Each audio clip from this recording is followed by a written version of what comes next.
अब आप भोजपुरी में इतने सुंदर सुंदर गीत होते हैं और इतना सुंदर सुंदर पूरे छठ के गीत आधे से ज्यादा आपके भोजपुरी के हैं। उसकी जो संवेदनशीलता है, मुझे नहीं मालूम था कि मारबो रे सुगा धनुक से सुगा गिरे, एक से एक अच्छे अच्छे गीत उससे भी आप। और मुझे बचपन में बड़ा, 1 मिनट में समय लेके आपसे इस पे बात खत्म करूंगा, मुझे समझ में नहीं आता था कि इसका अर्थ क्या होता है, क्यों तुम सुग्गा को धनुष से मारोगे। मुझे इस बात पे पीड़ा होती थी। तब मैंने उसको समझने की कोशिश की, मैंने पढ़ा उसके बारे में। तो उसके पीछे भावना है, वो कोई मारने की हिंसा नहीं है, वो उसको एक किस्म से एक चेतावनी है। क्यों? क्योंकि वो शायद शुचिता और शुद्धता का अल्टीमेट एग्जाम्पल है। छठ का जो पर्व है, दुनिया में कोई नहीं होता ऐसा। अब उसमें यह है कि अगर एक सुग्गा भी आकर के केले के घौद पे अगर दांत अपना चोंच मार देता है तो वो जूठा हो जाता है। अब जूठा हो जाएगा तो व्रती जो है पूजा नहीं कर सकेगी। तो उसको वो धमकाती है कि हम तुमको धनुष से मारेंगे और आदित्य जिनकी हम पूजा करेंगे तुम्हारी सहायता नहीं करेंगे। ये अब वो ये नहीं कहती कि मारने के बाद तुम्हारा वध करेंगे, वो कहती सुग्गा गिरे मुछाए। सृजन सफर के नए अंक में आपका स्वागत है। इस कार्यक्रम में हम आपकी मुलाकात नई और नामचीन शख्सियत से कराते हैं, ऐसे सृजनशील लोगों से जिन्होंने कला की दुनिया में, सृजन की दुनिया में अपना एक मुकाम हासिल किया है। अब उनके सरोकार हैं और उनका हस्तक्षेप रहा है। इस बार हमारे अतिथि हैं मिहिर भोले जी। मिहिर भोले बिहार के रहने वाले, बिहार में पटना विश्वविद्यालय से इन्होंने एमए में पढ़ाई की, अंग्रेजी साहित्य से टाइम्स ऑफ इंडिया में काम किया और भी कई जगहों पर इनका इन्वॉल्वमेंट रहा। उसके बाद national school of design Ahmedabad में, जो डिज़ाइन की भारत की सबसे प्रसिद्ध और सबसे प्रमुख संस्था है, वहाँ से पिछले वर्ष ये इन्होंने अवकाश प्राप्त किया है। आज हम इनसे जानेंगे और बात करेंगे डिज़ाइन की भारत में क्या स्थिति है और बिहार जैसे पिछड़े प्रदेश में डिज़ाइन कैसे यहाँ की समस्याओं को हल करने की दिशा में कदम आगे बढ़ा सकता है। आज हम इनसे बात करेंगे इनके सफ़र के बारे में, इनकी सृजनात्मकता के बारे में, और आज डिज़ाइन जो पिछले 2-3 दशकों से सब तरफ, चाहे वो फर्नीचर डिज़ाइन हो, ग्राफिक डिज़ाइन हो, प्रोडक्ट डिज़ाइन हो, कैसे हमारे समाज को प्रभावित कर रहा है और ख़ास करके बिहार के संबंध में हम और क्या क्या कुछ कर सकते हैं। तो मिहिर भोले साहब, आपका बहुत बहुत स्वागत है। सबसे पहले आप बताइए कि आप पटना में रहे तो आपका प्रारंभिक जीवन कैसा था, कहाँ पढ़ाई लिखाई हुई, कैसे आगे? मेरा प्रारंभिक जीवन जो था वो तो इसी, जहाँ पे आप शूट कर रहे हैं, इसी इर्द गिर्द, इसी मोहल्ले को हम कह सकते हैं, राजेंद्र नगर में बीता। और जिस परिसर में अभी हम लोग शूट कर रहे हैं, ये परिसर जो है प्रेमचंद रंगशाला, ये भी हम लोगों ने बचपन से ही देखा था इसको बनते हुए, और फिर जेपी मूवमेंट के दौरान वो सारी चीज़ें यहाँ पे हुई। तो समझिए कि मेरी क्रीड़ा स्थली जो थी वो यही जगह थी। और फिर उसके बाद स्कूल की पढ़ाई, और स्कूल के बाद पटना कॉलेज स्कूल के बाद फिर मैं पटना यूनिवर्सिटी का विद्यार्थी रहा, बीएन कॉलेज में पढ़ाई की। पोस्ट ग्रेजुएशन के लिए फिर पटना यूनिवर्सिटी के दरभंगा हाउस में इंग्लिश में मास्टर्स किया। तो पूरा समझिए तकरीबन कोई 22-24 साल की उम्र तक तो पटना ही वासी था मैं पूर्ण रूप से। और उसके बाद करीब मुझे लगता है कि 26-27 साल उम्र होने के बाद फिर मैं बिहार से निकला, कुछ दिनों के लिए दिल्ली गया और फिर लौट के कुछ दिनों के लिए फिर वापस पटना आया। और उसके बाद 1992 में मैं यहाँ से अहमदाबाद के लिए निकल गया, एनआईडी ज्वाइन किया मैंने। तो तकरीबन तब से 32 साल, 3 दशक हो गए। और 3 दशक से गुजरात में समय बीता मेरा, वो भी एक अपने आप में एक अच्छा खासा अनुभव है। लेकिन आप जिस जगह से आपका जुड़ाव होता है जीवन के आरंभिक दिनों का, मुझे लगता है वो उस जुड़ाव का जो असर होता है आपकी पूरी शख्सियत पे बहुत गहरा होता है। तो वो अभी भी लगता है बीच में आपने शायद कुछ दिन पत्रकारिता भी। मैं टाइम्स ऑफ इंडिया में मेरी शुरुआत हुई थी 1986 में, मैंने ज्वाइन किया था। मीडिया के साथ एसोसिएशन था मेरा और करीब 4-5 साल तक मैंने काम किया उसमें, और उसके बाद फिर हमने छोड़ दिया। लेकिन हाँ, पत्रकारिता के साथ लिखने पढ़ने का सिलसिला जो है वो जो तब शुरू हुआ वो अब तक जारी है। और मैं रेगुलरली लिखता रहता हूँ देश विदेश की सारी पत्रिकाओं में। अंग्रेजी मेरे लेख जो हैं अंग्रेजी हिंदी के अलावा जिन 2 भाषाओं में मैं मूलतः लिखता हूँ, उसके अलावा जापानीज़, कोरियन, चाइनीज़ और फ्रेंच, कई सारी भाषाओं में प्रकाशित हो चुकी हैं। तो वो थोड़ा सा अपने परिवार के बारे में बताइए, कहाँ के रहने वाले, कैसे पिताजी और घर की पृष्ठभूमि कैसी थी? देखिए, मूलतः हम लोग बिहार के पूर्वी चंपारण ज़िले से संबंध रखते हैं। और मैं बहुत छोटा था, मुझे लगता है शायद मैं 2 या 3 साल का रहा हूँगा। तब मैं मोतिहारी में था। पिताजी मेरे, उन्होंने वकालत शुरू की थी, तो मोतिहारी से ही वकालत उन्होंने शुरू की थी। और उसके बाद फिर वो करीब 1-2 साल के बाद फिर वो पटना आ गए, पटना हाई कोर्ट ज्वाइन कर लिया उन्होंने। मैं समझता हूँ कि 4 साल की उम्र से करीब करीब मैं पटना वासी हो गया। और 4 साल के बाद से तो फिर मेरी पूरी पोस्ट ग्रेजुएशन से लेके ज़िंदगी की नौकरी, पहली नौकरी, वो सारी यात्रा पटना और इसी राजेंद्र नगर और इसी सराउंडिंग में सारी चीज़ें यहाँ पे हुई। पिताजी मेरे वैसे पेशे से वकील हैं, वो क्रिमिनल कॉन्स्टिट्यूशनल लॉ प्रैक्टिस करते थे पटना हाई कोर्ट में। लेकिन मूलतः वो एक पॉलिटिकल एक्टिविस्ट थे, सोशलिस्ट थे, और हमारा एक सोशलिस्ट परिवार रहा है, वो परिवेश था। मेरे दादा जो थे स्वर्गीय श्री रामेश्वर प्रसाद वर्मा, वो पुलिस सर्विस में थे अंग्रेज़ों के ज़माने में, और वो फ्रीडम मूवमेंट के सिंपैथाइज़र हो गए थे। तो सोशलिस्ट लीडर्स, विशेष रूप से जयप्रकाश जी वगैरह के साथ उनके पीछे उनको लगाया जाता था कि सूचनाएं जो है सरकार को दीजिए।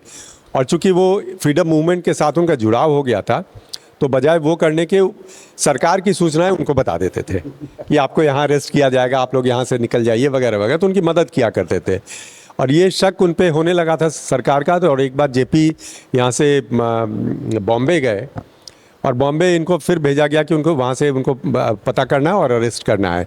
और उन्होंने बॉम्बे में उनको भगवाने में वहाँ से मदद कर दी। तो जेपी को उन्होंने खबर करवाई कि आप रेल रूट से या हवाई जहाज़ से, ये सब से आप यात्रा नहीं करें। आप, बड़ी मज़ेदार हिस्ट्री है वो, इसलिए मैं आपके साथ साझा कर रहा हूँ। तो उन्होंने समुद्र मार्ग से उनको बॉम्बे से कराची भेज दिया, और कराची से फिर वो पेशावर फिर वो चले गए। और पेशावर में वो फर्स्ट क्लास की बोगी में वो मिस्टर मेहता के नाम से ट्रैवल कर रहे थे, थोड़ा अपनी पहचान बदल के। लेकिन वहाँ पकड़ लिए गए, वहाँ अरेस्ट हो गए। और जब वहाँ अरेस्ट हुए तो सरकार का भी डाउट जो था वो बड़ा गहरा हो गया कि यही व्यक्ति बार बार भेजा जाता है, और इतना स्ट्रॉन्ग इंटेलिजेंस इनपुट होता है, और ये हाथ से फिसल कैसे जाता है। तो उनको वहीं पे शक के दायरे में रखा गया। फिर उनको कुछ दिन बॉम्बे रोका गया, और हमारा घर उस समय मुजफ्फरपुर में था, मेरे दादा वगैरह सब वहाँ रहते थे। तो वहाँ छापा पड़ा, और छापा पड़ने के बाद उन लोगों के जो सारे सोशलिस्ट लीडर्स थे, उन लोगों के हाथ की लिखी हुई चिट्ठियाँ और वो जो मूवमेंट से रिलेटेड, तो वो कंफर्म हो गया कि इनकी साठगांठ है। हाँ, तो वो स्पष्ट हो गया। फिर उनको उस समय के जो तत्कालीन अंग्रेज आईजी थे, उन्होंने इंटरोगेशन किया था। तो उस इंटरोगेशन में उन्होंने एक्सेप्ट कर लिया कि हाँ, मैं सिंपैथाइज़र हो गया हूँ, और मेरी सहानुभूति है आज़ादी की लड़ाई के साथ जो जुड़े हैं लोग। फिर वो सस्पेंड हुए, उन पे हाई ट्रीजन का केस हुआ, और बड़ा उस समय का मामला बड़ा गंभीर हो जाता था। तो या तो आपको फांसी मिलती या काला पानी की सज़ा होती, दोनों बहुत गंभीर था। लेकिन कुछ टेक्निकल ग्राउंड पे वो बच गए, तो जेल तो हुई, नौकरी भी गई, ये दोनों हो गया। उसके बाद वो फ्रीडम मूवमेंट में पूरी तरह से आ गए। तो मेरे पिताजी का, श्री अरुण भोले जी जो मेरे पिता हैं, अभी 91 वर्ष के हो चुके हैं, तो उनका बहुत अर्ली एसोसिएशन हो गया जेपी और तमाम सोशलिस्ट लीडर्स थे। और जेपी तो उनके लिए पिता तुल्य थे, तो उनकी छत्र छाया में ही वो पले बढ़े, और उनका बाप बेटे जैसा रिश्ता भी था उन दोनों का आपस में। तो उनके साथ साथ रहे, तो वो भी एक सोशलिस्ट लीडर हो गए, और बिहार के बहुत नामी गिरामी सोशलिस्ट लीडर के तौर पे थे, माने गए। वही वजह थी कि उस सोशलिस्ट इन्फ्लुएंस में ही उन्होंने अपना सरनेम नहीं रखा। अच्छा। तो फैमिली सरनेम तो हम लोग का वर्मा है, तो उन्होंने कहा कि नहीं, तो हम तो कास्टलेस सोसाइटी में यकीन रखते हैं, तो हम सरनेम नहीं लगाएंगे, चूँकि उससे लोग हमको जात से आइडेंटिफाई करते हैं। लेकिन आप, politics is politics, end of the day जिस तरीके की पॉलिटिक्स हो गई, आप भूल सकते हैं जात, लोग आपको आपकी जात नहीं भूलने देंगे। ये अनफॉर्चुनेट है, पर ऐसा ही है कुछ। ये बताइए मिहिर जी कि आप, जैसा कि आपने अभी बताया कि पटना यूनिवर्सिटी में आपने अंग्रेज़ी की पढ़ाई की, एमए किया, टाइम्स ऑफ इंडिया में पत्रकारिता की, एक तरह का कि ह्यूमैनिटीज़ का बैकग्राउंड था। तो क्या चीज़ आपको प्रॉम्प्ट की कि आप एनआईडी गए? और हाँ, देखिए ये एक अंग्रेजी का शब्द है, उसको कहते हैं सेरेंडिपिटी। और मतलब ये है कि अचानक आपके बिना जानकारी के कोई चीज़ ज़िंदगी में कोई घटना हो जाना, अनायास, अगर मैं हिंदी में कहूँ उसके लिए तो शब्द जो मुझे याद आ रहा है, तो कोई कोई कोई सोची समझी प्रक्रिया के तौर पे मैं एनआईडी नहीं गया था। मैं जब लौट के आया दिल्ली से कुछ दिन पब्लिक सेक्टर में काम करने के बाद, तो जो बिहार की एक नेशनल हॉबी है ना, सारे बच्चे सिविल सर्जन बनना चाहते हैं वगैरह वगैरह, परिवार का और पीएस का भी प्रेशर रहता है, तो हमको भी उसमें जोड़ा गया, तो हम भी लगे उसमें। बहरहाल 1 साल के बाद जब बहुत सारी सिविल्स, तो मेरा एक स्टेज के बाद नहीं क्लियर हुआ, बहरहाल तो हमने बहुत सीरियसली कभी उसको लिया भी नहीं था। तो हुआ ये कि मेरे पास कई सारे नौकरी के ऑप्शंस आ गए, कई जगह सिलेक्शन हो गया मेरा, पब्लिक सर्विस कमीशन के थ्रू हो गया तमाम। और उस समय थोड़ी सी परिस्थिति बिहार की अच्छी नहीं चल रही थी, बदल रही थी।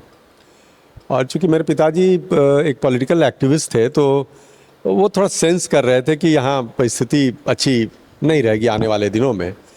तो उन्होंने सुझाव दिया कि अगर तुम्हारे पास ऑप्शन है कि तुम बाहर निकल के काम कर सको और तुम्हारे पास है, तो तुम उसको ट्राई करो। तो एनआईडी एक ऑप्शन के तौर पे था मेरे पास।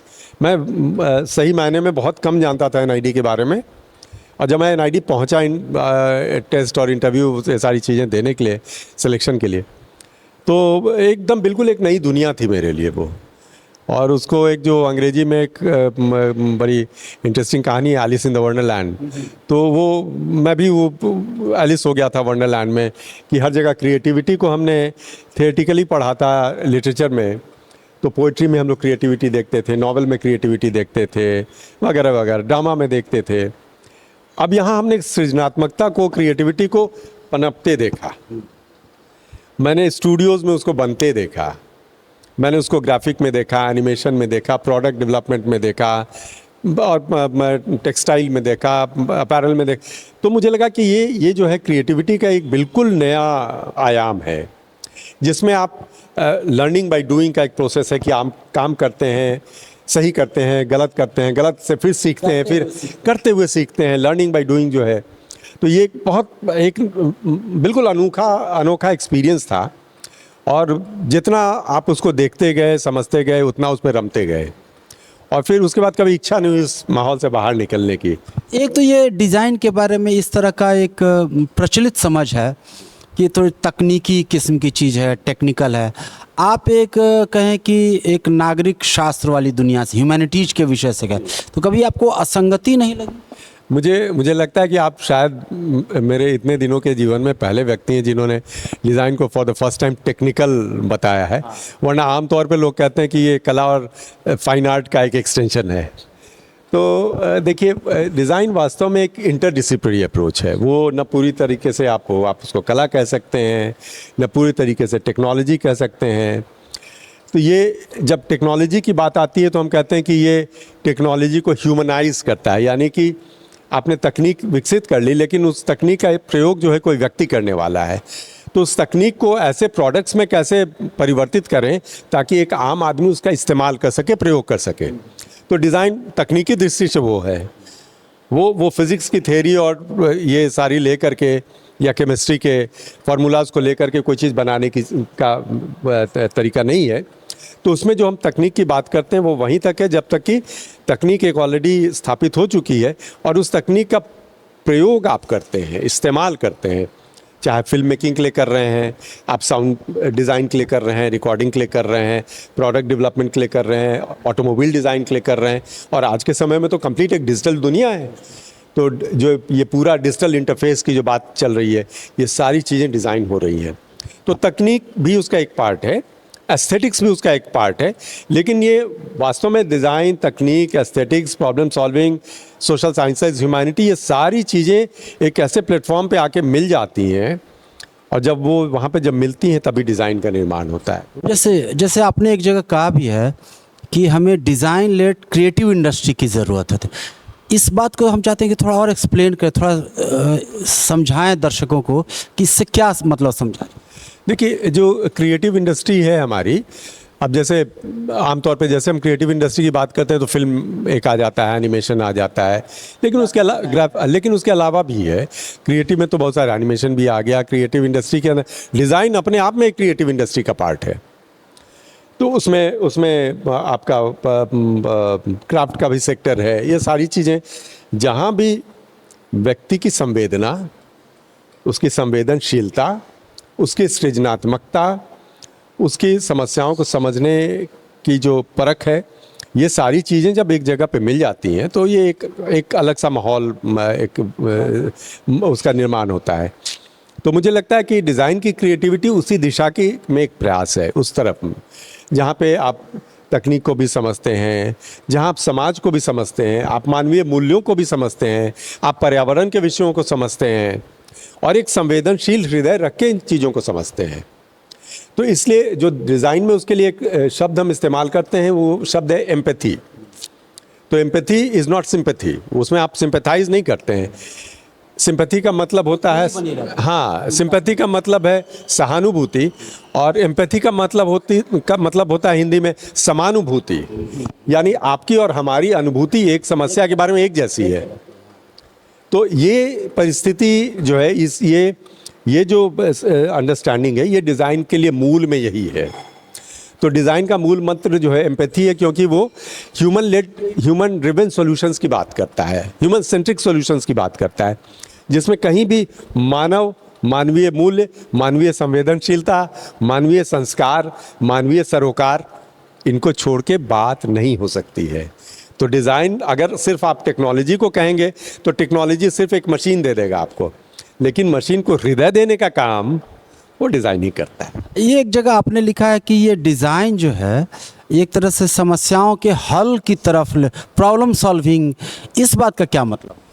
देखिए, ये मुख्य रूप से उसकी डेफिनेशन ही, उसकी परिभाषा यही है डिज़ाइन की, वो एक प्रॉब्लम सॉल्विंग मेथड है, एक अप्रोच है, एक तरीका है कि मूल रूप से हमारी पर्यावरण की समस्या है, हमारी रोज़मर्रा की ज़िंदगी की समस्या है, हमारी संचार की समस्या है, और ये समस्याओं का दायरा धीरे धीरे बढ़ता जाता है। एस्थेटिक्स भी एक समस्या है। अभी जैसे हाल में मुझसे किसी बड़े प्रबुद्ध व्यक्ति ने कहा कि अच्छा, don't you think aesthetics is a problem? तो मैंने कहा yes, aesthetic is a problem. और भारत जैसे देश में मुझे ये देख करके आप मुझे थोड़ा सा प्रोवोक करेंगे तो मैं थोड़ा सा कटु सत्य भी बोलूँगा। हम बातें बहुत बड़ी बड़ी करते हैं, हम नाट्यशास्त्र की बात करते हैं, हम तमाम एस्थेटिक प्रिंसिपल्स की बात करते हैं, लेकिन जब मैं अपने इन एंड अराउंड सारी चीज़ों को देखता हूँ तो मुझे लगता है कि एक आम आदमी के जीवन में एस्थेटिक्स का, विशेषकर, इसको बुरा मानने की जरूरत नहीं, ये क्रिटिसिज्म नहीं है, क्रिटिक है। हमारे अपने प्रदेश में ही देखिए, लोगों की जो संवेदनशीलता है एस्थेटिक्स के प्रति, वो बहुत ही नगण्य होती चली जा रही है। शहरों का जो हुलिया हमने बना के रख दिया है, क्यों कोई नहीं सोचता है कि अर्बन एस्थेटिक्स भी एस्थेटिक्स का पार्ट है? और एस्थेटिक्स के नाम पे आप कुछ भी भोंडापन ले जाएं, सामने में रख दें, जिसके सामने पीछे कोई सोच नहीं है, कोई संवेदनशीलता नहीं है। मैं जिसलिए कि आप थोड़ी पेंटिंग जानते हैं, थोड़ा आपने उस पर कलर कर दिया, लकड़ी का एक टुकड़ा रख दिया, उसको लाल कर दिया, पीला कर दिया, बोला ये मैंने कुछ कलाकृति बना दी। पूरे सड़क पे आपके बैनर्स लटके रहते हैं, होर्डिंग्स लगी रहती है। किसने अलाउ किया ये सब करने का? हमारे शहर को आपने, you are choking it to death. उसकी मृत्यु हो रही है, उसको सांस लेने की जगह नहीं मिल रही है। सौंदर्य तो वहीं पर ख़त्म हो जाता है हमारा। तो वो जो सौंदर्य है कि हमारे अगल बगल में भले हमारी सड़कें छोटी हों, पतली हों, मंजूर है, लेकिन हमारी सड़कें साफ हों, हमारी सड़कें समतल हों, हमारी सड़कों के किनारे में कचरे का ढेर बर्दाश्त नहीं है, हमारी सड़कों पे माल, मवेशी, गोबर, वैसी स्थिति हमको बर्दाश्त नहीं है। ये सारी चीज़ें एस्थेटिक संवेदनशीलता का पार्ट है। तो कहीं ऐसा तो नहीं है जो आप बहुत से गंभीर और कहें कि ढांचागत सवालों को उठा रहे हैं, करने की कोशिश कर, जैसे मान लीजिए अर्बन प्लानिंग है, तो जो लोग अर्बन प्लानर्स हैं या डिज़ाइनर्स हैं, तो कहीं ऐसा नहीं कि उसमें जो समाज की जो ज़रूरतें हैं, उसकी आवश्यकता हैं, वो डिज़ाइन वहाँ से ना निकल के एक ख़ास ग्रुप को या मान लीजिए कि मल्टीनेशनल्स के हित के अनुसार करने की वजह से ये स्थिति? उसको मुझे लगता है कि हम किसी एक ग्रुप या ऑर्गेनाइजेशन या संस्था या एक बॉडी को करने वाले कॉरपोरेट लेड डिज़ाइन या ग्रोथ की वजह से तो ऐसा नहीं, ये ऐसा नहीं है, बल्कि मैं उसके विपरीत सोचता हूँ। अगर आप एस्थेटिक सेंसिबिलिटी की अगर बात करेंगे तो शायद कॉरपोरेट के आने की वजह से ही कुछ शहरों में कुछ जगहों पे जो एस्थेटिक आप देखते हैं वो उन्हीं की वजह से है, वरना सारा CPWD का एस्थेटिक्स है। माफ़ कीजिएगा, आज भी PWD को अपनी बिल्डिंग बनाने का तरीका नहीं मालूम हुआ है। आज भी आप देखिए कि लुटियंस दिल्ली जो है, अब अच्छा किया बुरा किया वो हमारे शासक थे, जो भी किया, पर वो जो बिल्डिंग बना के गए वो आज भी देखने में उसकी अपनी एक डिज़ाइन लैंग्वेज है, वो एक भव्यता है उसके अंदर में, उसको हम डिनाई नहीं कर सकते, पर वो हमारे शासक रहे हो, क्या फ़र्क पड़ता है उससे? कोई फ़र्क नहीं पड़ता। हम भी अब उन पर शासन करने लगे हैं, हमारे लोग जाके उनके प्रधानमंत्री बन रहे हैं, हमारे लोग उनके राष्ट्रपति बनने जा रहे हैं। ये हिस्ट्री का चक्र है, इसको छोड़ दीजिए। लेकिन जो चीज़ वो बना के गए, और आपने कभी सोचा है किसी ने इस देश में गंभीरता से, चूँकि मैं अर्बन इस पर बहुत ज़्यादा काम करता हूँ मुख्य रूप से, तो मेरा नज़रिया थोड़ा उस पर ज़्यादा गहरा है। CPWD की बिल्डिंग आप देख लीजिए, NBCC की बिल्डिंग देख लीजिए, न उसमें भारतीयता दिखती है न उसमें विदेशी कुछ दिखता है। अब ये भारतीयता और विदेशी के बीच का कुछ अजब सा अटपटा सा कॉम्बिनेशन हो गया है, तो क्यों हमारी बिल्डिंग्स उस तरीके से डिज़ाइन नहीं हो रही हैं? दूसरा, अब उसके साथ साथ और भी जो बहुत सारी, इतना वक्त नहीं होगा, मैं शॉर्ट में बता दूं कि हर प्रदेश के, हर राज्य के अपने पर्यावरण के अनुकूल भी बिल्डिंग का डिज़ाइन होना चाहिए, उसके एस्थेटिक्स के हिसाब से डिज़ाइन होना चाहिए। तो मुझे लगता है कि जब एस्थेटिक्स हमारे कॉमन मैन के लेवल पे आता है तो बहुत भोंडापन हो जाता है, इसको एक्सेप्ट कीजिए, और नहीं एक्सेप्ट करेंगे तो आपकी मर्जी, आप भोंडेपन में जीते रहिए, कोई मना नहीं करेगा आपको। तो एस्थेटिक्स जो है वो आपको इस संस्कार देता है, और संस्कार का मतलब होता है परिष्कार। वो नीचे की तरफ नहीं की यात्रा नहीं है, वो यात्रा, संस्कार की यात्रा हमेशा ऊपर ऊपर और ऊपर की तरफ लेके जाती है। तो उसमें जो सौंदर्य है, एस्थेटिक्स है, उसका बहुत बड़ा रोल है। वही संवेदनशीलता देता है आपको कि आप कैसा देखना चाहते हैं अपने सराउंडिंग को, अपने माहौल को।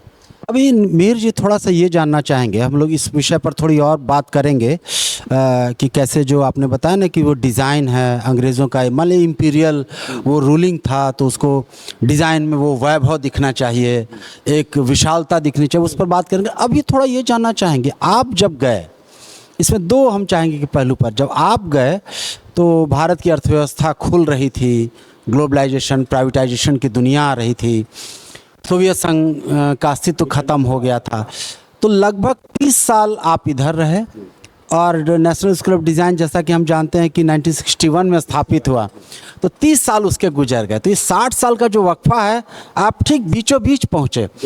तो हम थोड़ा जानना चाहते हैं कि नेशनल स्कूल ऑफ डिज़ाइन आपके पहले क्या था, और आप जिस जंक्चर पर आए उसने क्या तब्दीली है? बहुत बड़ा बढ़िया प्रश्न, ये प्रश्न शायद बहुत कम लोगों ने मेरे से किया, बड़ी खुशी आपने इसको उठाया। आपने ठीक कहा, मैं बिल्कुल उस जंक्चर पे आया जब यात्रा बिल्कुल आधी थी।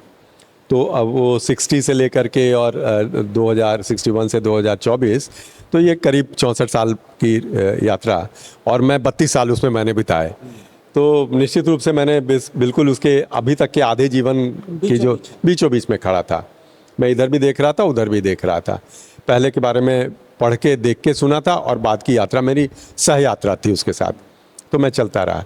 अब देखिए, जिस समय वो डिज़ाइन के बारे में भारत में चर्चा शुरू हुई थी, तो उस समय मूल मुद्दे क्या थे? डिज़ाइन एक प्रॉब्लम सॉल्विंग है, तो मूल मुद्दा ये था, चार्ल्स सिम्स को भी जब बुलाया गया था भारत में, चार्ल्स सिम्स रेम्स को, तो उनको बुलाया गया था इसलिए कि जो औद्योगिक प्रोडक्ट जो हमारे थे, खास करके जो स्मॉल स्केल इंडस्ट्री, विशेष रूप से जो स्मॉल स्केल इंडस्ट्रीज़ में जो प्रोडक्ट डेवलपमेंट होता था, निर्माण होता था, उसकी गुणवत्ता सुधारनी थी। वो उस स्तर के नहीं थे जिससे कि या तो लोगों की क्वालिटी ऑफ लाइफ इंप्रूव करे, या आप उसको एक्सपोर्ट के लेवल पे ले जाएं, दुनिया में अपनी पहचान बनाएं, क्योंकि डिज़ाइन एक सॉफ्ट पावर है, इसको ध्यान रखिएगा। अभी जो मेरी किताब का पहला लॉन्च हो रहा था विवेकानंद फाउंडेशन में, जो कि इंडिया का एक स्ट्रैटेजिक, वो किताब दीजिएगा गौतम जी, एक स्ट्रैटेजिक पॉलिसी थिंक टैंक है, तो वहाँ सिर्फ फॉरेन पॉलिसी पे और इन सब विषयों पे बात होती है। तो हमने कहा कि आप सारे प्रबुद्ध लोग जो यहाँ पे बैठे हैं, वो हार्ड पावर डिप्लोमेसी को समझते हैं बहुत अच्छे तरीके से, कि कितने हमारे पास फाइटर जेट्स होने चाहिए, प्लेन्स होने चाहिए, वगैरह वगैरह। और डिज़ाइन जो है ये एक सॉफ्ट पावर है, और सॉफ्ट पावर से आप आज के समय में शायद दुनिया को सबसे ज़्यादा कंट्रोल अगर आप करते हैं तो आप सॉफ्ट पावर की मदद से करते हैं। तो डिज़ाइन तो एक सॉफ्ट पावर है और उसकी वजह से आपकी पहचान बनती है, आइडेंटिटी बनती है। तो वो जो क्राफ्ट सेक्टर के ऊपर जो उसका जोर था, तो चूँकि हमारे पास उतनी बड़ी इंडस्ट्रीज़ नहीं थी, उतना बड़ा इंडस्ट्रियल इंफ्रास्ट्रक्चर नहीं था भारत का कि आप जितने किस्म की इंडस्ट्रीज़ आज देख रहे हैं, प्रोडक्ट से लेकर सर्विसेज तक, डिजिटल से लेकर के क्रिटिकल क्षेत्र में जो काम हो रहा है वो सारी आउटर स्पेस और तमाम चीज़ों में, इतनी तो इंडस्ट्री का इतना बड़ा दायरा नहीं था हमारा। तो हमने उस पर फोकस किया। पोस्ट 1990s का जो भारत है वो लिबरलाइजेशन के दौर का भारत है और लिबरलाइजेशन ये एक सोची समझी नीति थी हमारी, सोची समझी थी, वरना हम कहीं पता नहीं कहाँ होते, कहाँ पीछे पड़ गए होते, इसका कोई हिसाब नहीं है रखना संभव। तो हमने वो डिसाइड किया और देखिए आप कि उसने इस बात को स्थापित किया कि इस देश में इतनी असीम सक्षमता है, ताकत है कि ये 30 साल में आपको ट्रांसफॉर्म करके दुनिया की 5वीं सबसे बड़ी अर्थव्यवस्था बना देगा और तीसरे के रास्ते पर डाल देगा। किसने सोचा था ये? तो जब इकोनॉमी का आकार बढ़ेगा तो डिज़ाइन के इंगेजमेंट बढ़ेंगे। तो उस समय जो डिज़ाइन के इंगेजमेंट थे बहुत लिमिटेड थे। क्राफ्ट सेक्टर में आप काम करते थे, स्मॉल स्केल इंडस्ट्रीज़ के सेक्टर में काम करते थे। अब आप मोस्ट एडवांस सेक्टर में डिज़ाइन के एप्लीकेशन की बात कर रहे हैं, आप डिज़ाइन थिंकिंग की बात कर रहे हैं, जो आप प्रोडक्ट सेंट्रिक ना हो करके अब प्रोसेस सेंट्रिक हो गया, वो पॉलिसीज़ की बात कर रहा है। हमारे जैसे लोग डिज़ाइन थिंकिंग को पब्लिक पॉलिसीज़ में इस्तेमाल करने की बात कर रहे हैं। ये बड़ा ही दिलचस्प है आपने कि प्रोडक्ट सेंट्रिक से प्रोसेस सेंट्रिक, इस बात का क्या मतलब है? मतलब प्रोडक्ट सेंट्रिक का मतलब आप पूरे डिज़ाइन का प्रयोग जो कर रहे थे वो एक वस्तु का निर्माण करने के लिए कर रहे थे। अब वो कुछ भी हो सकता है, वो गाड़ी हो सकती है, बर्तन हो सकता है, छुरी हो सकती है, जो भी आप करें, सब चीज़ डिजाइन हो, हर चीज़ को आप डिज़ाइन कर रहे हैं। और ऑफकोर्स मतलब आदमी को, व्यक्ति के ध्यान में रखते हुए। अब जब डिज़ाइन से हम डिज़ाइन थिंकिंग की जब बात करने लगे हाल के वर्षों में, कि वही प्रॉब्लम सॉल्विंग के दायरे को आपने बढ़ा दिया, उसको ओपन अप कर दिया। अब वो जब दायरा आपका बढ़ गया तो उस दायरे के बढ़ने के बाद उसमें बहुत सारी चीज़ें समाहित होने लगी, क्योंकि समस्या तो हर जगह है। The policy making process itself is a big challenge. अब उसमें फर्ज कर लीजिए जैसे आयुष्मान भारत की आप बात कर रहे हैं, आयुष्मान भारत की मदद से आप हेल्थ केयर सेक्टर की बात कर रहे हैं, कितना कॉम्प्लेक्स है हेल्थ केयर सेक्टर कहीं भी किसी भी देश का। और भारत जैसे 140 करोड़ आबादी वाले देश के लिए तो हेल्थ केयर इतना कॉम्प्लेक्स सेक्टर है। इसलिए नहीं कि बीमारियां हैं, बल्कि इसलिए कि इतने सारे लोग हैं और इतने सारे आपको लोगों का इलाज, प्लस उनका सही इलाज, प्लस उनका सस्ता इलाज, प्लस उनका सुगम इलाज, ये सारी चीज़ों को इंश्योर करना ये अपने आप में बहुत बड़ा एक डिज़ाइन सोच की ज़रूरत है। अर्बन चैलेंजेस जिस पर मैं मुख्य रूप से काम करता हूँ। अब आपको मैं कुछ डेटा दूंगा जिससे आप बहुत चकित हो जाएंगे सुन के।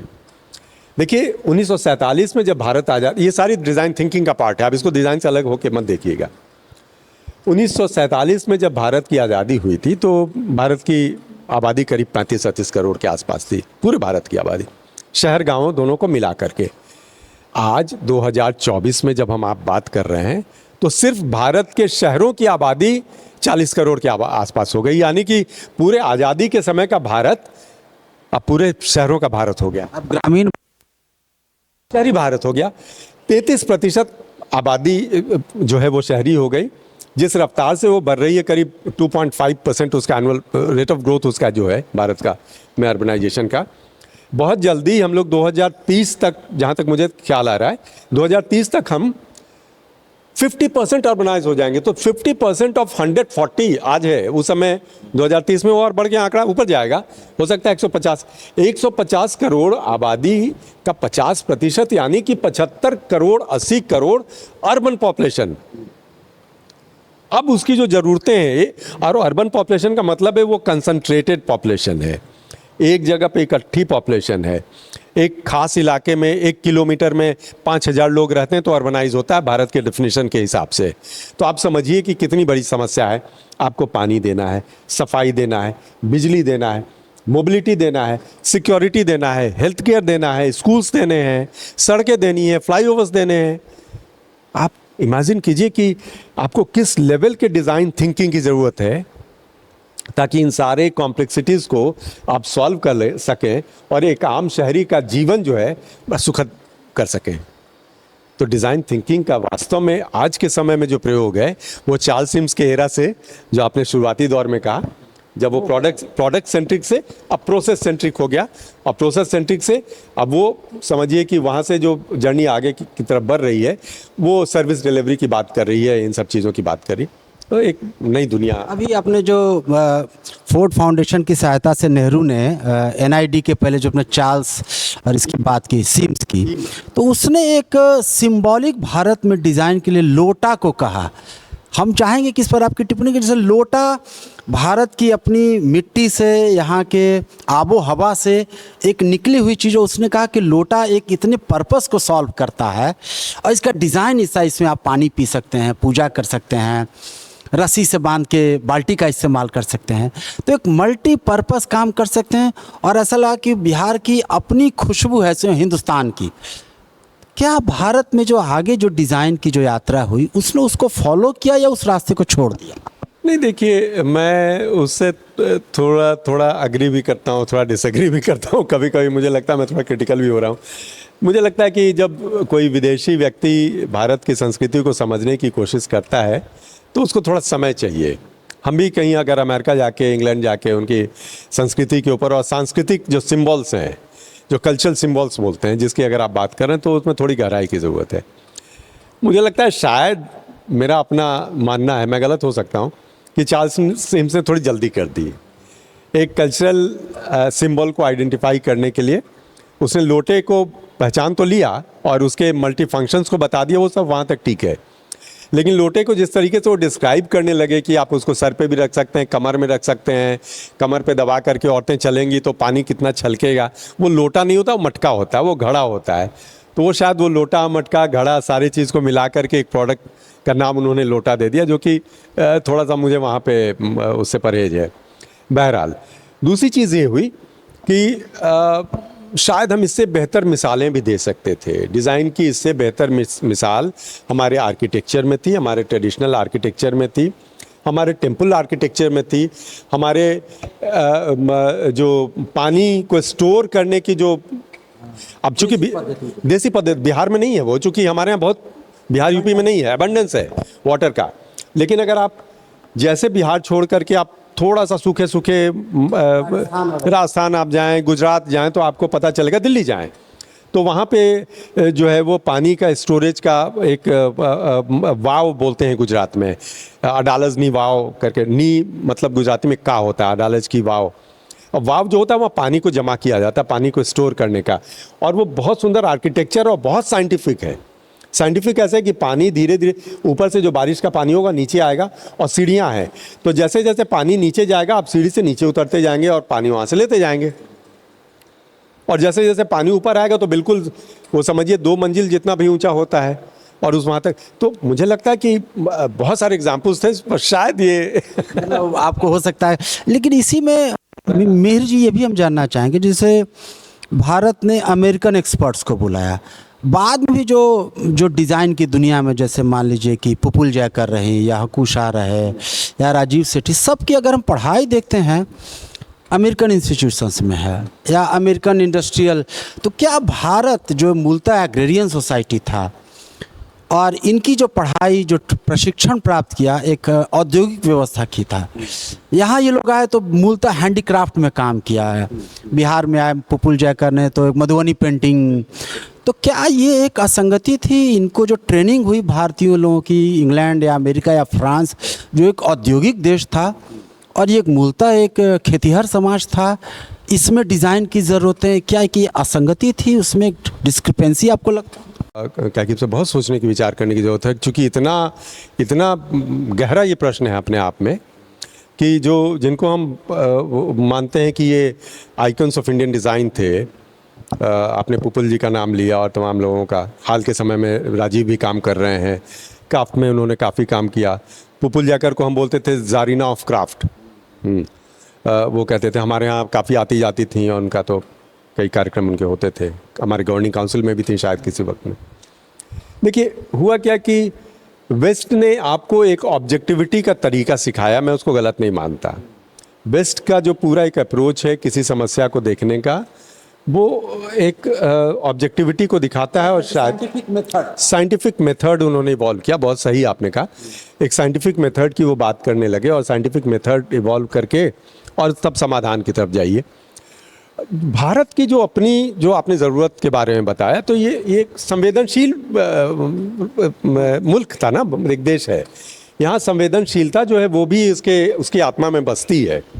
तो शायद हम कुछ ज़्यादा संवेदनशील भी हो गए कालांतर में, इसलिए हम बहुत ऑब्जेक्टिव नहीं हो सके। तो ऑब्जेक्टिव नहीं हो सके इसलिए हमारा इंडस्ट्रियल एवोल्यूशन जो है उस लेवल का नहीं हुआ जिस लेवल पे जाकर के यूरोप में औद्योगिक क्रांति हुई, और उसके और भी हिस्टोरिकल रीजंस हैं, अभी मैं उस पर नहीं जा रहा।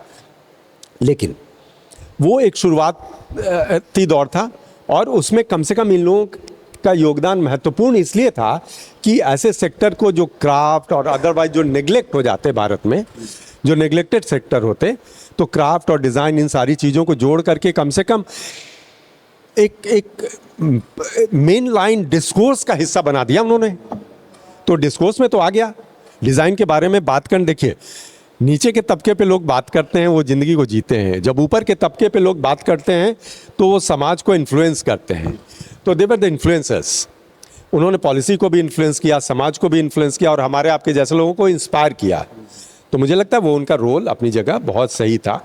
अब उसका पार्ट टू ये है, मतलब डिज़ाइन O2 या O2 जो भी आप कहिए, जो सेकंड स्टेज में आया। अब भारत एक एक्सपोज राष्ट्र है, इसकी जो क्षमताएं हैं ये स्थापित हो चुकी हैं टेक्नोलॉजी में, इनोवेशन में, स्टार्टअप में, डिज़ाइन में।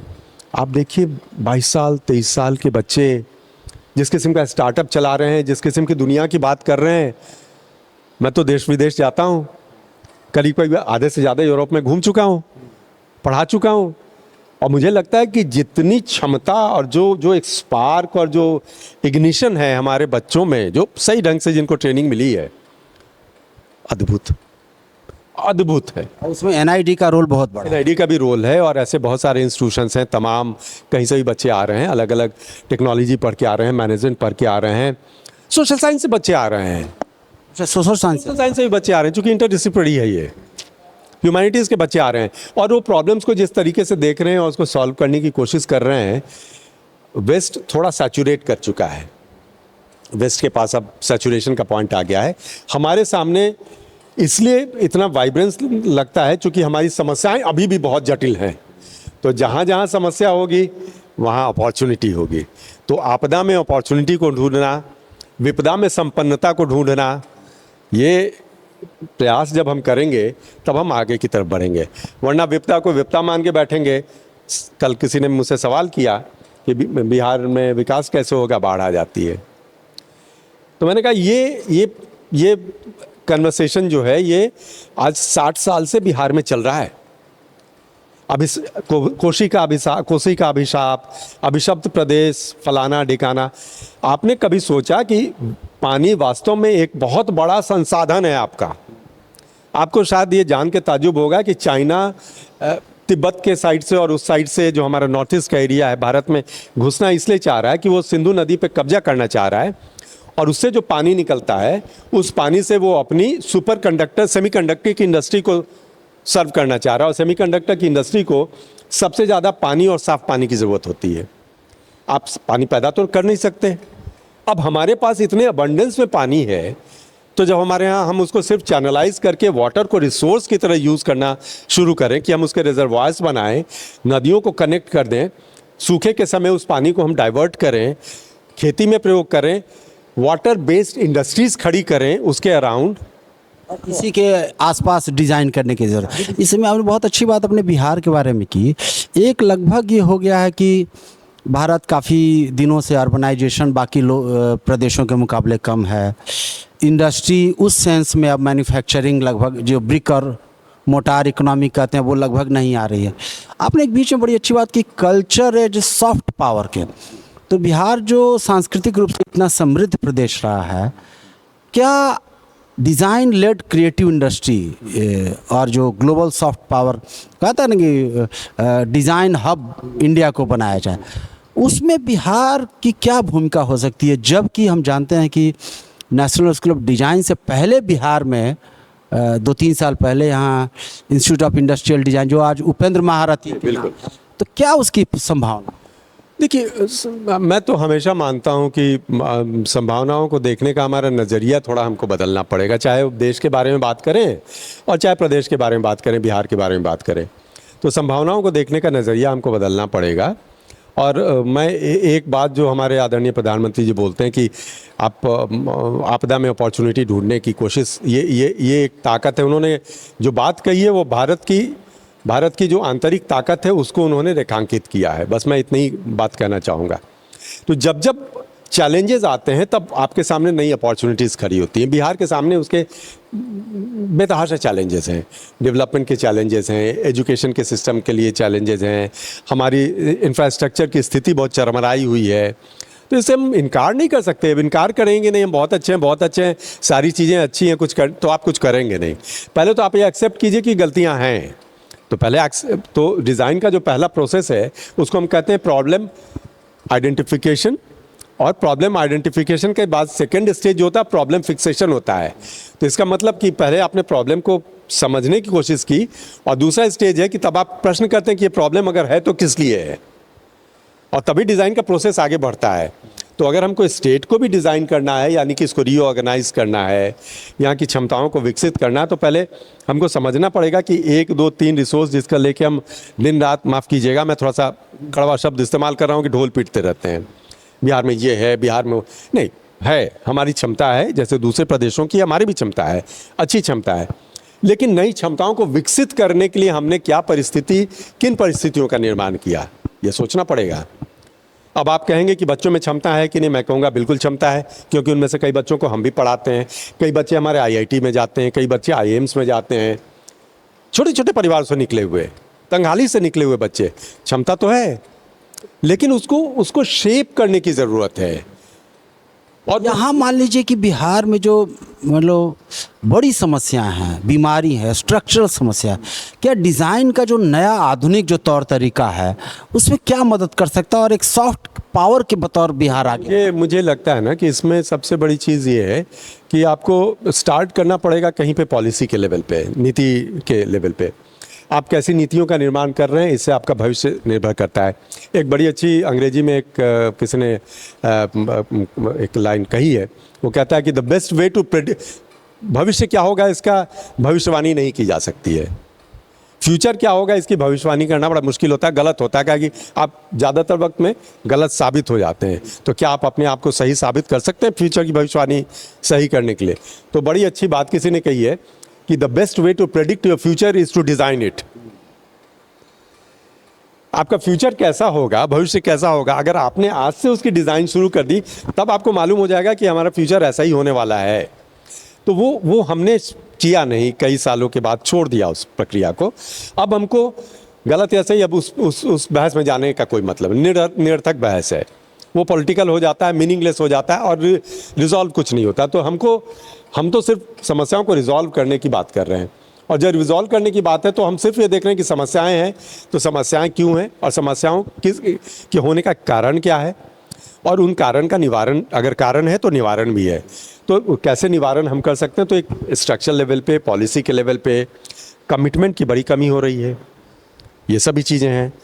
आप को एक बात मैं कहूँगा, मुझे थोड़ा अच्छा भी नहीं लगता कहते हुए, मैं खुद प्रदेश का हूँ, एक कल्चरल रिफाइनमेंट की भी बिहार को बहुत ज़रूरत है, बहुत ज़रूरत है, माफ़ कीजिएगा। वो हम भूलते चले जा रहे हैं। हमने कुछ चीज़ें लोगों के दिमाग में डाल दी, वो आई तो पॉलिटिक्स से ट्रैवल करते हुए, लेकिन समाज का हिस्सा हो गई, मेन स्ट्रीम डिस्कोर्स में वो आ गई। अब वो हम मान के चलते हैं हर चीज़ जो अनरिफाइंड है वही बिहारी है, अब इससे बड़ी मुझे बिल्कुल, आप बिल्कुल सही कर रहे हो। खास करके जो मास मीडिया है, इसने एक रस्टिक बिहारी को, देहाती फ्यूडल, इस बिहारी को भोजपुरी गानों ने या बाकी लोगों ने उसको प्रमोट किया, पॉलिटिक्स ने भी प्रमोट किया, और वही एक परसेप्शन है और उनको बहुत सिस्टमेटिकली बनाया गया। अब देखिए इस आप अगर बात करें, मैं जब अब पूरे भारत के बच्चे होते हैं मेरे क्लास में, साउथ से, नॉर्थ से, और सब पढ़े लिखे बड़े अच्छी बैकग्राउंड से, और उनके सामने में जब मैं कोई क्लास में ज़रूरत पड़ती है तो संदर्भ में मैं दिनकर जी की कविता भी सुनाता हूँ, है ना। और उसमें ये भी मैं सुनाता हूँ कि भाई आपकी शक्ति का मतलब क्या है, आपकी पावर का मतलब क्या है, आपके दानवीरता का मतलब क्या है। हमारे इतने सुंदर सुंदर एग्जाम्पल्स हैं। शिव पूजन सहाय को ले लीजिए, भूल गए हम, सचिन या फिर को भूल गए, ठीक है। तो ये जो इस किस्म के जो हमारा जो गैलेक्सी था वो राजा राधिका रमन को भूल गए। तो इस किस्म से जो बंगाल ने उनको सहेजा, सेलिब्रेट किया। कहीं इसमें तो थोड़े से भी कमतर नहीं थे हमारे अपने साहित्यकार, हमारे अपने कलाकार, लेकिन बंगाल ने उसको सहेजा। भले वो बंगाल एक ऑब्सेशन में चला गया, वो भी मैं मानता हूँ कि ऑब्सेस्ड हो गया, उसके बियॉन्ड बंगाल नहीं बढ़ सका, हम तो ऑब्सेस्ड भी नहीं हो सके। तो इसमें ये जानना चाहेंगे, ये और लगभग हम लोग अंत की भी तरफ आ रहे हैं, कि जैसे बिहार के बारे में एक सिस्टमेटिक छवि गढ़ी गई है, जो एक दूसरा बिहार है, लोकतांत्रिक बिहार है, कई तरह की बहसों मुबाहिसों, वाद प्रतिवादों, जेपी मूवमेंट, आज़ाद भारत का, इसमें आपके पिताजी थे, सबसे बड़ा जन आंदोलन, आज भी प्रतिरोध की ताकतें सबसे सशक्त है। क्या बिहार का जो मिडिल क्लास है, जो एलीट है, जो यहाँ से माइग्रेट करने के बाद उसने भी यहाँ के बारे में ख़राब छवि बनाई, गलत छवि बनाई, वो एक ऐसा एलिट पैदा हुआ जिसका इंटरेस्ट इस स्टेट में नहीं था? मैं दो लोगों को मुख्य रूप से, मेरी लिमिटेड जो अंडरस्टैंडिंग में जो दो बातें आती हैं, दो को मैं कल्प्रिट मानता हूँ मुख्य रूप से। एक यहाँ का पॉलिटिकल क्लास, और वो पॉलिटिकल क्लास पोस्ट 80s वाला, हाँ, पॉलिटिकल क्लास जो आया 70 के बाद से जो आया, और दूसरा जो है यहाँ का, वो यहाँ के पॉलिटिकल क्लास के साथ साथ जो आपने बात की ना, एलिट जो है, जो मिडिल क्लास, एलिट की भी हम बात, मिडिल भाग गया यहाँ से, और दूसरा यहाँ का मीडिया। तो मीडिया ने भी सही ढंग से उस किस्म से पोर्ट्रेल किया नहीं बिहार का। अब आप भोजपुरी में इतने सुंदर सुंदर गीत होते हैं, और इतना सुंदर सुंदर पूरे छठ के गीत आधे से ज़्यादा आपके भोजपुरी के हैं। उसकी जो संवेदनशीलता है, मुझे नहीं मालूम था कि मारबो रे सुगवा धनुक से सुगा गिरे, एक से एक अच्छे अच्छे गीत, उससे भी। और मुझे बचपन में बड़ा, 1 मिनट में समय लेके आपसे ये उस पर बात ख़त्म करूंगा, मुझे समझ में नहीं आता था कि इसका अर्थ क्या होता है, क्यों तुम सुग्गा को धनुष से मारोगे। मुझे इस पर बात पे पीड़ा होती थी। तब मैंने उसको समझने की कोशिश की, मैंने पढ़ा उसके बारे में, तो उसके पीछे भावना है, वो कोई मारने की हिंसा नहीं है, वो उसको एक किस्म से एक चेतावनी है। क्यों? क्योंकि वो शायद शुचिता और शुद्धता का अल्टीमेट एग्जाम्पल है। छठ का जो पर्व है, दुनिया में कोई नहीं होता ऐसा। अब उसमें यह है कि अगर एक सुग्गा भी आकर के केले के घौद पे अगर दांत अपना चोंच मार देता है तो वो जूठा हो जाता है। अब जूठा हो जाएगा तो व्रती जो है पूजा नहीं कर सकेगी, तो उसको वो धमकाती है कि हम तुमको धनुष से मारेंगे, और आदित्य जिनकी हम पूजा करें वो भी तुम्हारी सहायता नहीं करेंगे। अब वो ये नहीं कहती कि मारने के बाद तुम्हारा वध करेंगे, वो कहती सुग्गा गिरे मूर्छाए। राजस्थान में भी आ गया, गुजरात में भी आ गया, कल्चर का कहीं पे रास। लेकिन जो ग्लोबलाइजेशन के बाद की जो पीढ़ी आई है उसने ये ज़्यादा किया, ये इसने एक नकल करने की कोशिश की कि आपने पैटर्न वेस्ट का फॉलो करना शुरू किया, और उसकी जो शब्दावली थी वो आपकी बहुत ही रस्टिक थी। रस्टिक होना बुरा नहीं है, लेकिन रस्टिक में भी अच्छे एक्सप्रेशन हो सकते हैं, लेकिन रस्टिक में जो भद्दे एक्सप्रेशंस हैं उसको आप कला और संस्कृति के तौर पे ना प्रकट करें। बिल्कुल, हम लोग बस अंत की तरफ बढ़ रहे हैं। इससे पहले हम इस पुस्तक से आपको परिचित कराना चाहेंगे। ये मीर भोले की नई किताब है, design thinking for resurgent Bharat. ये अंग्रेज़ी में है और हाल ही में इसका लोकार्पण हुआ है, पटना में भी इस पर परिचर्चा होनी है। ये हम चाहेंगे कि इस पुस्तक के बहाने थोड़ा इस मेरी जिज्ञासा के बारे में आप ज़रूर बोलेंगे।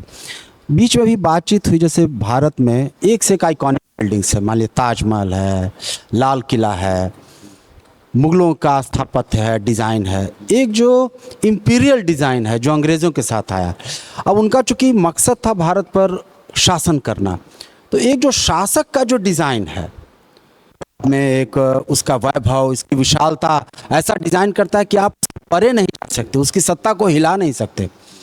तो ये जो रूलिंग क्लास का जो एक डिज़ाइन है, एक डिज़ाइनर, मेरा सवाल आपसे रही है, जो कोई नया डिज़ाइनर हो क्या चैलेंज महसूस करता है? कोई चीज़ डिज़ाइन करते वक्त रूलिंग क्लास के नज़रिए से डिज़ाइनिंग, और एक जो मतलब रूल करना है, आपको वर्चस्व स्थापित करना है, और एक है कि जो मान ली कि जो बहुमत जनता है, जो पीपल है, मिट्टी है, इथॉस है, कल्चर है, एक वहाँ से उपजा हुआ डिज़ाइन। इसका मैं जवाब दूंगा, और अब मुझे खुशी है कि इसके एग्जाम्पल सब भारत में सेट हो रहे हैं। आपने जो बात कही ना डिज़ाइन के बारे में, तो डिज़ाइन जो है ना वो एक पीपल सेंट्रिक अप्रोच है कि यूज़र सेंट्रिक हम बोलते हैं आमतौर पे। तो उस समय यूज़र कौन था? तो आपने इम्पीरियल एरा की बात की, तो जो अंग्रेज शासक थे हमारे वो रूलर थे, और रूलर का जो अपना जो वैभव था या उनको जो कुछ दिखाना था उनको ध्यान में रखते हुए वो चीज़ें बना दी गई। आम आदमी उसका इस्तेमाल नहीं करता है। इस बात को समझा है लोगों ने, ऐसी बात नहीं है। भारत बड़ा विलक्षण देश है, हर विषय पे यहाँ चर्चा होती है, और खाली बिहार में नहीं होती है, वो पंजाब में भी, गुजरात में भी, महाराष्ट्र में भी, हर जगह लोग सोच रहे हैं इस पे, और पूरा देश जब इकट्ठा होता है तभी परिवर्तन होता है। अब मैं एक दो एग्जाम्पल आपको दूंगा, आप देख लेंगे। हाल के कुछ दिनों में नई जो पॉलिसीज़ आई है रेलवे के भी रीडेवलपमेंट की, नए रेलवे स्टेशंस, कुछ सैकड़ों रेलवे स्टेशंस बन रहे हैं, और कुछ को तो मैंने खुद से देखा है। मैंने भोपाल का देखा नया वाला रेलवे स्टेशन, मैंने गांधीनगर का नया रेलवे स्टेशन देखा, वाराणसी का नया रेलवे स्टेशन देखा। हम ये क्यों मान के चलते थे कि हमारे यहाँ जो यात्री आएगा उस यात्री को सुविधा के नाम पे कोई चीज़ देने की ज़रूरत नहीं है, वो डिज़र्व नहीं करता है। मुझे बहुत ही अफसोस के साथ कहना पड़ता है कि देखिए, आप पॉवर्टी को, आप पुअर को के बारे में आपकी धारणा अच्छी होनी चाहिए कि गरीब है तो वो उसको उसका उत्थान होना चाहिए, लेकिन पॉवर्टी सेलिब्रेट करने की चीज़ नहीं है। और ये जो सोशलिस्टिक जो पैटर्न हो गया ना, हमने पॉवर्टी को सेलिब्रेट करना शुरू कर दिया, और मान के चले कि गरीब गुरबा, तो गरीब गुरबा बोलते बोलते आपकी पूरी डिज़ाइन वैसी होने लगी जिसमें आपने किसी चीज़ का ख्याल नहीं किया कि उसकी सुविधा, जो हम अपनी डिज़ाइन की भाषा में कहते हैं क्रीचर कंफर्ट, उसके लिए टॉयलेट्स कैसे होने चाहिए, उसके बैठने की सुविधा कैसी हो, क्यों नहीं एयर कंडीशन होना चाहिए, मुझे ये बताइए। इसको ध्यान में रख कर कि जो परिवर्तित हो रही हैं, तो अभी जो नए रेलवे स्टेशन आप देख रहे हैं उसमें लोकल जो स्थापत्य है उसका भी प्रभाव है। जैसे बिहार में मधुबनी पेंटिंग से कई स्टेशनों को रंगा गया। मधुबनी पेंटिंग के बारे में मेरी एक चीज़, अच्छी विधा है, सब कुछ है, मैं मान गया, लेकिन बिहार को मधुबनी से ऊपर जाने की ज़रूरत है। बहुत हो गया, मतलब आप एक ही क्राफ्ट को लेकर के जब आप इस एक्सटेंट तक चले जाएंगे तो वो क्राफ्ट कहीं पे वैंडलाइज हो जाता है, और इतना गलत इस्तेमाल होता है कि मुझे रेलवे मिनिस्टर को और रेलवे बोर्ड को लिखना पड़ा था कि पटना की राजधानी इसके पहले जो चलती थी उसके टॉयलेट के दरवाजे पे जो क्या कहते हैं वो सनमाइका लगता है, उस पर आपके मधुबनी पेंटिंग की हुई थी। तो आप आर्ट को यहाँ तक वैंडलाइज कर देंगे कि आप टॉयलेट में लेके चले जाएंगे, ये सब तो पागलपन है। दूसरा उसका एक मुझे लगता है कि मधुबनी से बिहार इतना ऑब्सेस्ड हो गया, मैं उसको अच्छाई बुराई की बात नहीं कर रहा, वो अच्छी बाकी भी विकसित होनी चाहिए थी। मैंने पटना आर्ट कॉलेज में कई बार गया और वहाँ पे मैंने बच्चों को भी चैलेंज किया, टीचर्स को कहा मैंने, अब इसके पैरेलल बिहार में कोई सोच नहीं है, कोई एस्थेटिक सोच नहीं है। हमारी एस्थेटिक सोच मधुबनी पे आके ख़त्म हो गई, उसका आपने मैक्सिमम यूटिलाइजेशन कर लिया। दूसरी विधाओं को भी इवॉल्व करने दीजिए। अब इसको आप रीजनलिज्म से ना जोड़ें, जात पात से ना जोड़ें और उससे ना जोड़ें, तो ये सब चीज़ें हमको इसमें सोचना पड़ेगा। तो अब परिवर्तन आ रहा है, और लोकल जो एस्थेटिक्स है, लोकल आर्किटेक्चर, लोकल मटेरियल का इस्तेमाल हो रहा है। आप साउथ में जाएंगे तो वहाँ के टेम्पल आर्किटेक्चर के हिसाब से स्टेशंस का निर्माण हो रहा है, एयर कंडीशन हो रहा है, आपका पूरा प्रेमाइसेस उसके हिसाब से बन रहा है, स्वच्छता पे ध्यान रखा जा रहा है, आपके टीचर कंफर्ट पे ध्यान रखा जा रहा है। तो अब वो एलीट वाली बात नहीं रही, अब जन सामान्य ही एलीट है। जब आप जन सामान्य को एलीट मानने लगेंगे तब आपकी डिज़ाइन की परिभाषा बदल जाएगी, और गरीब गुरबा बोल करके उसको ज़िंदगी भर नरक में ना डालें कृपा करके। वो भी डिज़र्व करता है एक अच्छी क्वालिटी ऑफ लाइफ, और अच्छी क्वालिटी ऑफ लाइफ के लिए आपको गरीबी को सेलिब्रेट नहीं करना है ना। पॉवर्टी को सेलिब्रेशन का मोड मत बनाइए, पॉवर्टी को दूर करने की बात कीजिए ताकि सारे लोग एक बराबर हो सके। मेरा ये मानना है। बहुत बहुत शुक्रिया। ये थे मिहिर भोले जी। आप इनसे बहुत सारे विषयों पर, कई स्तरों पर आज बातचीत हुई, आपने इनके विचार सुने। आपका बहुत बहुत शुक्रिया, विशेष तौर से धन्यवाद कि आपने सृजन सफ़र के लिए समय निकाला। जल्दी हम मिलते हैं किसी नई शख्सियत के साथ अगली कड़ी में। बहुत बहुत शुक्रिया, धन्यवाद।